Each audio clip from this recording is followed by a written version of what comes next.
Baik, Assalamualaikum warahmatullahi wabarakatuh kepada anda semua peminat-peminat kisah seram.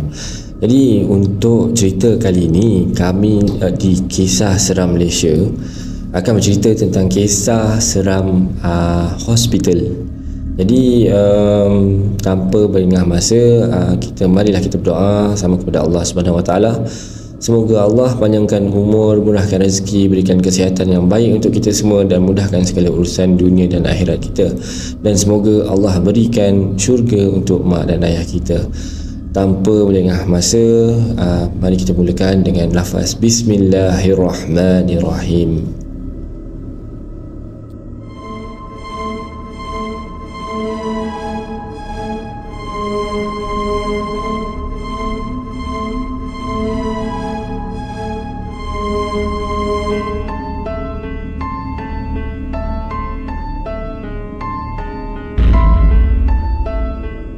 Okay, untuk kisah yang pertama ni, kita nak cerita tentang kisah misteri kursi roda berhantu. Jadi mari kita mulakan. Pada satu malam yang dingin dan gelap, aku, Salma, baru saja mula bekerja sebagai seorang jururawat di sebuah hospital di negeri Kelantan. Hospital ini terletak di pinggir bandar dan agak sunyi pada waktu malam. Pada malam pertama aku bertugas, aku diarahkan untuk menjaga ward pesakit yang kritikal. Yang critical ward ini juga terletak di tingkat yang paling atas hospital, dan aku adalah satu-satunya jururawat yang bertugas pada malam itu. Dan sejurus selepas solat Isyak, aku merasa ada sesuatu yang tidak kena. Aku rasa seperti ada mata yang memerhatikan aku dari hujung koridor. Aku cuba untuk mengabaikan perasaan itu dan fokus pada tugasan aku. Dan tiba-tiba aku dengar bunyi kerusi roda bergerak sendiri. Bunyi itu datang dari bilik yang kosong di hujung koridor.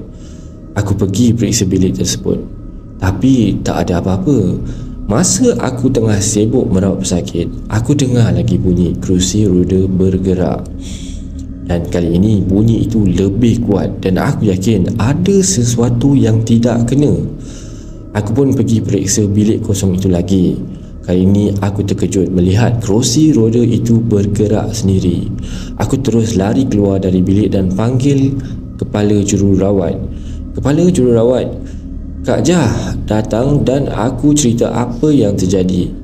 Dia pun pergi periksa bilik tersebut dan mengatakan bahawa kerusi roda itu mungkin jatuh sendiri kerana angin. Tapi aku yakin tidak ada angin yang boleh gerakkan kerusi roda. Malam tu Kak Jah ajak aku tidur di biliknya. Aku bersiap untuk keluar dari ward. Semasa aku berjalan menuju lift, aku merasa ada satu mata yang sedang memerhatikan aku.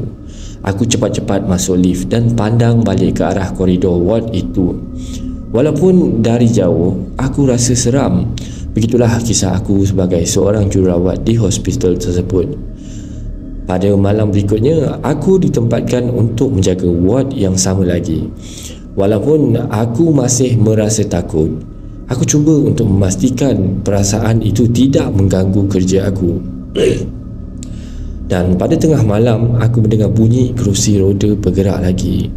Kali ini bunyi itu lebih kuat dan lebih dekat. Aku pergi tengok dan terkejut melihat kerusi roda itu bergerak sendiri di tengah-tengah koridor. Aku terus lari ke bilik Kak Jah dan bercerita apa yang terjadi. Kak Jah yang semula tidak percaya kini nampak terkejut. Dia mengambil telefon dan memanggil pengawal keselamatan. Pengawal keselamatan datang dan memeriksa seluruh ward. Dia tidak menemui apa-apa yang ganjil kecuali kerusi roda itu yang kini berada di tengah-tengah koridor. Pengawal itu menarik kerusi roda kembali ke bilik kosong dan menjanjikan akan lebih kerap memeriksa ward itu. Dan selepas pengawal itu pergi, aku dan Kak Jah pulang ke biliknya. Walaupun aku merasa lebih selamat, aku masih merasa ada mata yang memerhatikan aku. Pada minggu berikutnya, kejadian ganjil itu terus berlaku. Kerusi roda itu terus bergerak sendiri dan aku selalu merasa seperti ada mata yang memerhatikan aku. Walau bagaimanapun, aku belajar untuk hidup dengan kejadian itu dan terus berdedikasi pada kerja aku. Meskipun keadaan menakutkan aku, aku belajar banyak dari pengalaman itu. Aku belajar bahawa walaupun kita mungkin takut, tapi kita harus tetap berani dan berdedikasi pada pekerjaan kita. Jadi ini adalah kisah yang pertama. Jadi kita sambung pada kisah yang kedua.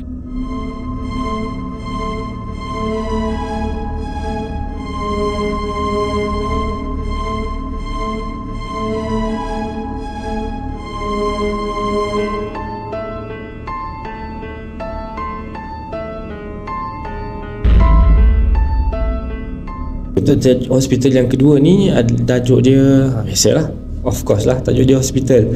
Jadi tanpa melengahkan masa, mari kita sambung cerita yang kedua. Okey, cerita ini tentang pengalaman dekat hospital besar di sebuah negeri yang terletak di selatan tanah air. Dan macam biasalah, hospital selalunya memang menyimpan banyak kisah-kisah seram yang tersendiri. So ini cerita aku. Arwah atuk aku sakit. Dia kena tahan kat ward lebih dari seminggu. Dan malam pertama dan kedua tu okey je, tak ada apa pun yang berlaku. So masuk malam ketiga, tengah-tengah malam atuk aku meracau dalam keadaan yang marah.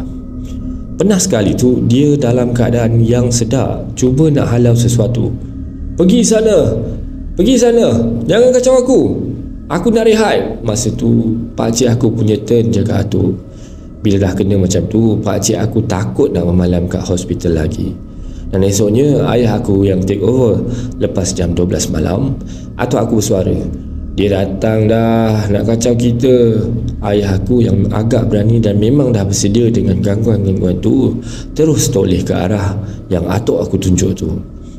Memang betul ada makhluk yang datang ke arah mereka. Gelap tubuhnya, besar macam nenek tua rupanya, tepat pandang ke arah ayah dan atuk aku. Ayah aku cakap dekat benda tu supaya pergi dan jangan mengganggu mereka. Nasib baik benda tu memang berlalu pergi lepas tu. Syukur alhamdulillah jugalah. Malam-malam berikutnya masih juga benda tu datang nak mengacau. Ada sekali tu macam toyol kecil yang datang main dekat kaki katil. Wallahualam lah tu benda apa. Ayah aku nampak benda tu, atuk aku pun sama. Tapi alhamdulillah tak ada apa yang berlaku. Benda tu sekadar menjema dan tak mengacau mereka pun. Pernah satu malam ayah aku ke surau hospital untuk solat dan berehat. Dan awal-awal tak ada apa yang berlaku, sampailah ayah aku dah habis solat. Ayah aku tengah baca doa, ada benda yang mengaminkan doa ayahku. Dan jelas sangat bunyinya, macam bukan dari seorang dua, tapi dari ramai-ramai yang berjemaah tersebut dan menyebut amin. Ayah aku tak sedap hati sebab ayah aku tahu cuma dia je yang ada dekat dalam surau tu. Kalaupun ada orang lain, tak logik pula tiba-tiba ada orang yang ramai macam tu kan. Tapi ayah aku buat tak endah. Mungkin jin Islam sekadar nak beribadat bersama. Tak apalah kan. Bila ayah aku toleh, memang tak ada orang langsung. Oh, ada satu hari tu lepas jaga atuk, ayah aku nak keluar dari hospital. Ayah aku gunakan lift. Tapi yang hairannya, lift tu macam tak bergerak. Bila pintu buka, floor yang sama je. Berkali-kali lift tu naik turun. Tapi bila pintu yang terbuka, masih dekat floor yang sama. Ayah aku dah tak sedap hati. Ayah aku keluar je dari lift tu. Masa keluar tu, keliling tingkat tu kosong, sunyi, sepi. Macam bangunan yang dah ditinggal lama.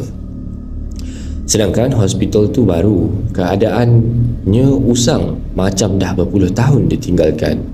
Ayah aku baca surah lazim dalam hati, minta bantuan dari Allah sambil teruskan berjalan. Tiba-tiba baru suasana bertukar. Baru betul macam suasana dalam hospital. Dan ayah aku baru nampak lift yang lain, yang memang ramai orang tengah tunggu nak guna. Ayah aku sendiri muskil apa yang dia alami tadi tu betul-betul atau ilusi. Jadi ini adalah kisah yang kedua. Jadi macam mana rasa anda? Jadi tanpa melengahkan masa, mari kita sambung untuk kisah yang ketiga.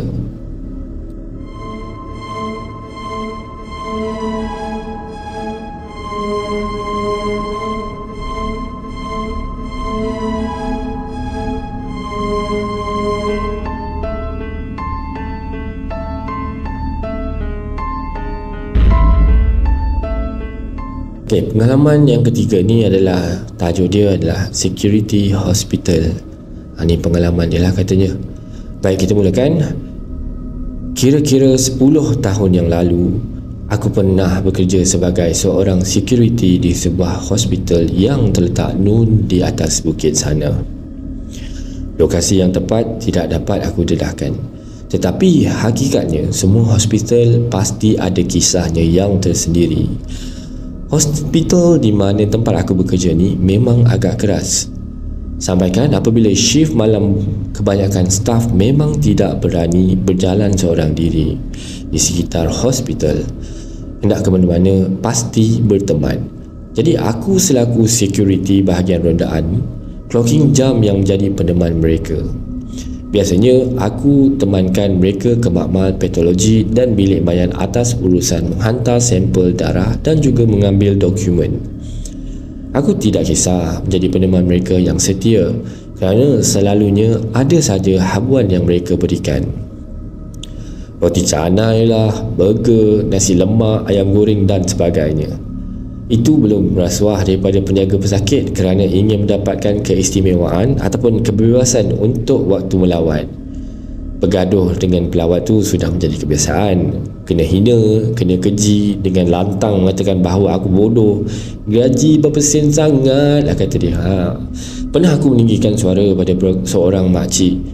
Oi, orang tua, kau tunggu sini, aku pergi balik ambil sijil-sijil aku. Jangan pernah sesekali menghina pekerjaan orang asalkan halal, okey lah. Aku membentak. Makcik tu terdiam. Selamat aku. Dan aku sebenarnya tiada apa-apa sijil. Yang ada hanya sijil kelahiran. Mana yang selalu cuba merasuah memang aku tidak layan. Amanah pihak majikan akan aku laksanakan sebaik mungkin. Semua sama, aku buat sesuatu sesuai mengikut peraturan pihak hospital. Apa yang seronok bekerja sebagai security hospital ni, sebab aku boleh jumpa dan kenal ramai orang. Kerana orang juga pelbagai. Berbalik pada cerita seram aku di hospital tersebut, aku cuba ringkaskan setakat mana yang boleh ya. Aku selaku security ronda, jadi aku akan pergi ke setiap ceruk hospital untuk meronda, menjaga keselamatan hospital. Memang tugas tetap aku sebagai peronda clocking, menggantikan anggota yang lain untuk berehat dan solat. Aku meronda setiap 2 jam sekali, dan 1 pagi, 3 pagi dan 5 pagi. Kebiasaannya, bila aku sampai ke tempat yang sunyi dan tiada orang, seperti di blok farmasi, makmal, rumah mayat, dapur dan tempat fisioterapi, aku akan meronda sambil mendengar alunan Al-Quran. Lokasi-lokasi yang aku sebutkan tadi biasanya kosong dan sunyi pada sebelah malam kerana tiada staf yang bekerja mahupun pesakit, dan aku sering mengalami kejadian aneh dan seram di sana. Dan bilik mayat kebiasaannya kosong kecuali jika ada jenazah yang melibatkan kes polis seperti bunuh diri, kemalangan dan juga kematian warga asing. Setiap kali aku meronda ke bilik mayat, bacaan Al-Quran di telefon bimbit aku akan berhenti secara tiba-tiba, diikuti suara bunyi radio yang kehilangan frekuensinya. Padahal aku mendengar bacaan Al-Quran melalui pemain muzik dan bukannya radio. Dan untuk pengetahuan semua ya, bilik mayat itu terletak di bahagian bawah bukit dan terpisah jauh dari bangunan-bangunan lain. Untuk ke rumah mayat tersebut, aku terpaksa menuruni 40 anak tangga, dan apabila sampai di bawah, suasana memang sunyi sepi, hanya ditemani bunyi unggas dan cengkerik. Apatah lagi apabila bacaan anak suci ayat Al-Quran yang aku pasang berhenti begitu sahaja. Memang aku percepatkan langkahku agar tugasku di sana cepat selesai. Apabila aku sudah sampai ke bahagian atas, pemain muzik aku kembali berfungsi seperti biasa. Pelik kan? Alunan bacaan Al-Quran kembali kedengaran. Kalau hendak diikutkan, pelbagai pengalaman yang seram aku alami di rumah mayat tersebut. Dan pada suatu malam, kalau tak silap aku ketika itu jam kira-kira pukul 2 pagi. Ketika itu, aku menuju ke bilik mayat bagi menjalankan rondaan dan membuat clocking untuk poin yang ke-14 kalau aku tidak salah.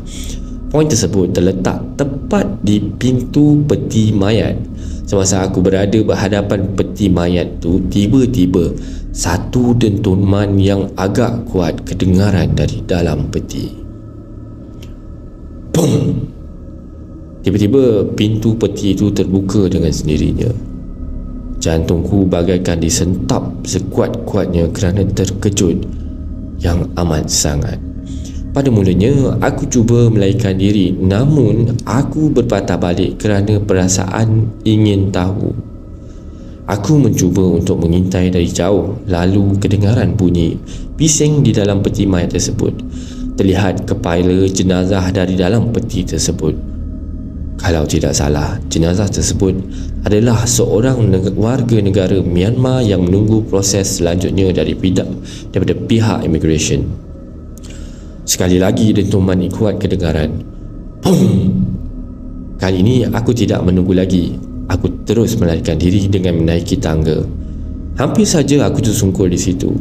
Tidak kisah di hospital mana sekalipun, rumah mayat pasti menjadi tempat yang digeruni dan menyeramkan. Namun tidak itu saja, gangguan yang aku alami di sana. Pernah satu malam, ketika aku meronda di sekeliling kawasan rumah mayat tersebut, tiba-tiba kedengaran suara perempuan sedang menangis dari sebelah dalam. Dan menurut staf pada ketika itu, ada tersimpan di sana satu jenazah wanita bunuh diri. Dan aku tidak pasti ia ada kaitan atau tidak dengan tangisan yang aku dengar itu. Wallahualam. Aku masih ingat lagi, pada waktu itu jam kira-kira 3:30 pagi, aku terserempak dengan seorang kanak-kanak sedang bermain guli di hadapan bilik mayat. Dan aku memberanikan diri untuk menyelesaikan tugasku di sana. Setelah meronda mengelilingi rumah mayat tersebut, kanak-kanak itu hilang. Lokasi lain sebenarnya lebih menyeramkan daripada rumah mayat, tapi bagi kita semua pasti merasakan rumah mayat adalah tempat yang paling menyeramkan. Sebelum lagi bila peti mayat rosak dan gagal disenggara, pernah sampai mayat membusuk. Baunya tidak dapat aku nak gambarkan. Automatik isi perutku menggelegak, mual dan berasa nak muntah. Dan bila waktu hujan, tugasan aku tetap harus dilaksanakan. Berpakaian hujan dan berkasut paras betis, aku berjalan meredah hujan demi menyelesaikan tugas. Bagi aku, bila hujan turun dengan lebat itu tak mengapa, tapi bila gerimis dan renyah-renyah itu cukup membuat aku rungsing. Biasanya suasana begitu, aku selalu melihat penampakan. Tiada yang lain aku bergantung harap kecuali pada Yang Maha Esa. Dan aku sebenarnya bukan pemberani sangat pun. Tetap lemah semangat. Sebenarnya minggu pertama aku bekerja di sana, aku demam. Selain bilik mayat, ada banyak tempat lagi yang ada benda ni. Tempat yang keras, salah satu di stor simpanan tong gas. Di situ ada satu point clocking. Di sana aku sering terdengar bisikan memanggil nama aku. Apabila aku memeriksa sekeliling, langsung tiada orang yang aku temui. Mat B, Mat B, Mat B, Mat B.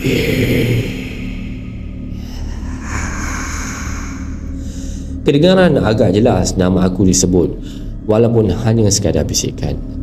Tapi yang pasti suara itu hanya akan kedengaran memanggil nama aku sebanyak 3 kali atau lebih.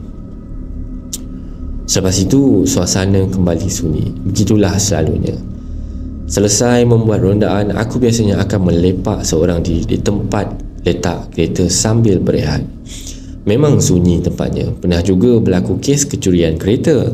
Jadi aku diarahkan oleh pihak atasan untuk memantau dari masa ke semasa tempat tersebut, dan masa rondaan dibuat secara rawak agar pencuri tidak dapat mengesan kehadiran dan pergerakan aku. Dan pernah satu kali ketika aku sedang memantau keselamatan di sekitar tempat letak kereta itu, tiba-tiba satu lembaga putih melintas di hadapan aku, lalu menuju ke belakang sebuah stor. Aku terkejut dan mula berasa seram sejuk, namun perasaan ingin tahu mengatasi segalanya. Aku cuba mengekorinya dari belakang dalam jarak lebih kurang 30 meter. Namun lembaga putih itu semakin menjauh lalu hilang. Aku juga ada mengalami gangguan di tandas awam di sekitar hospital.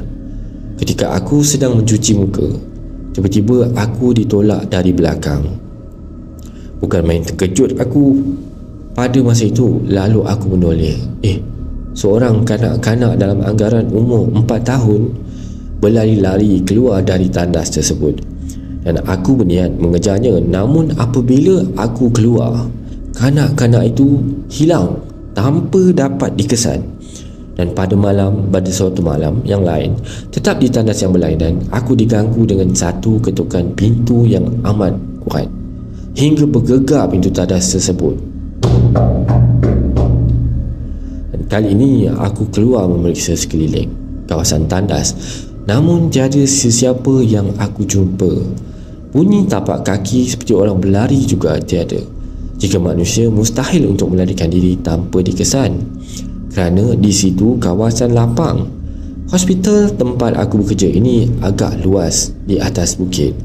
Di puncak paling atas adalah kawasan kediaman staf, iaitu 3 blok bangunan 5 tingkat. Suatu malam yang sunyi, ketika aku sedang memantau keadaan di sana, tiba-tiba aku dikejutkan dengan penampakan satu sosok wanita di tepi tiang. Tegak berdiri, tidak bergerak. Kali ini aku dapat melihatnya dengan agak jelas. Jika sebelum ini aku hanya melihat benda itu dalam keadaan seperti bayang-bayang, rupa-rupanya tidak mahu aku ingat lagi. Kerana keesokannya aku sampai demam. Kalau nak diikutkan, banyak pengalaman seram yang aku sendiri alami maupun staf hospital yang lain. Dan pelbagai cerita dapat aku dengar hasil daripada perkongsian daripada mereka. Dan antara satu kejadian yang terjadi di dalam bilik bedah, staf tersebut dikejutkan dengan kehadiran sosok wanita seakan langsui yang sedang menjilat darah di katil. Suasana menjadi kelam kabut ketika itu, sehingga staf lain ke sana. Benda itu menghilang. Menurut jururawat yang melihatnya, ia terjelir dan lidahnya panjang sampai paras dada. Baiklah, ini yang terakhir aku hendak kongsikan tentang pengalamanku berada dalam lift bersama makhluk yang kita namakan hantu. Pengalaman yang aku tidak dapat lupakan. Ketika itu, aku meronda ke kawasan ward baru di mana ditempatkan ward bersalin dan ward wanita. Ward bersalin di tingkat 3, manakala ward wanita di tingkat 4. Dan semasa aku masuk lift, seorang pembantu perawatan kesihatan PPK, lelaki atau lebih dikenali sebagai attendant, bersama dengan seorang pesakit perempuan berkerusi roda masuk lift yang sama. Dan aku melihat keadaan pesakit tersebut agak parah. Banyak kesan darah yang melekat pada baju dan muka. Mereka hanya diam, tetapi yang peliknya, aku tidak mengenali attendant tersebut. Selama-lama aku bekerja di sana selama 2 tahun, aku tidak pernah menampak muka dia ni. Aku cuba bersangka baik, mungkin attendant lelaki tersebut adalah staf baru. Sampai di tingkat 3, aku keluar. Mereka mengikut dari belakang, dan aku sempat membantu mereka dengan membuka pintu ward. Dan setelah mereka masuk, baru aku perasan itu adalah ward bersalin. Kenapa wanita yang lukanya parah dan tiada tanda-tanda mengandung tersebut masuk ke dalam ward tersebut? Aku berasa tidak puas hati. Lalu aku cuba bertanya pada jururawat di kaunter, namun jawapan mereka membuat aku terkejut dan seram sejuk. Mereka memaklumkan yang mereka tiada menerima sebarang kemasukan pesakit baru pada malam itu. Kejadian lagi yang cukup mendebarkan apabila aku melihat stretcher bergerak dari hujung koridor lalu melintasi aku lalu menghilang. Bukan saja yang ada pengalaman berjumpa, bukan aku saja yang ada pengalaman berjumpa dengan mereka berdua. Kawan-kawan aku juga pernah. Namun kebiasaannya selepas itu mereka berhenti bekerja. Aku juga berhenti bekerja dan menyambung pelajaran. Mat B.